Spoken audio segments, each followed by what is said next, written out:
I'm still not. was This is a very interesting story. Not, but anyway. So what the heck happened? What was that story about? One more time. Come on.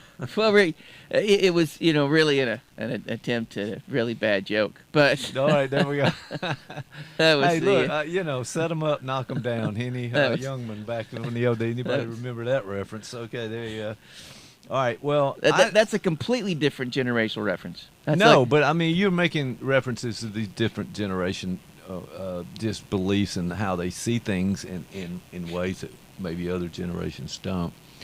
But the level of violence and this recent tragedy with a person being shot on camera and everybody, all these people seeing it and being live, it also seems to be used to make a political statement. Is it not? I mean, this has happened with school shooting. There was a school shooting that same day, I yeah, believe, from the we saw. last thing that we just heard about. So this is an ongoing thing, but this particular one has been kind of pushed out and is being really used Mm. to condemn and point the finger at other people and things like that. So, not necessarily the event itself. It just seems like they glom onto this, or the people glom onto this and kind of run with it. And Well, I'm what sure happens next? there may be some cynical agents that would exploit this for whatever gain possible, both left and right, I assume. Yeah, But well, there's that both sides thing we got to talk about it. but I think the fact that he was sort of a polarizing political figure really um, made this generated a certain level of significance. The fact that it happened on a college campus, may have also generated something around free speech. And if you think about it, I think the current administration, the mandate I think that they felt they've been given is that they can end the culture wars and they can win it.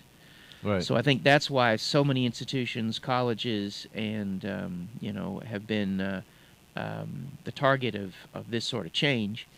And I think that that certainly stirs up, particularly I think the right wing Christian part of the party, Right. because there's this idea that and the current administration ran on this, that we need to make things great again, that they're bad, things are horrible. This is Right. that these things have gone too far, and the assassination is a reflection of that. The rot that would have generated this event. I think that's sort of Right. the where that goes. I think one thing, and I'll point this out, and then we'll come back to this. But the idea of a lot of the political stuff was based on lies, right? It was saying how terrible things were when they were fairly good, Mm. and but if you can convince people enough through that rhetoric and that leadership and that banging on the podium and all of the stuff that happens, and some reason we eat it up, is the culture just loves it.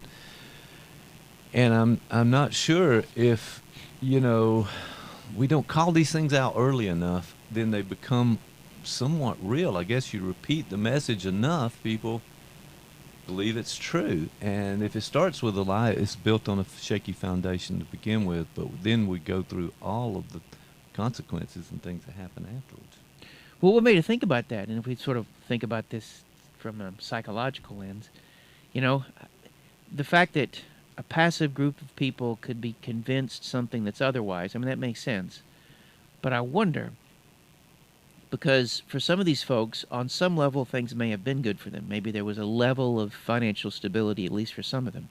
But for some of them, there was a financial precarity. For some of them, there was a feeling of being lost and disconnected. There's something that this would generate an investment.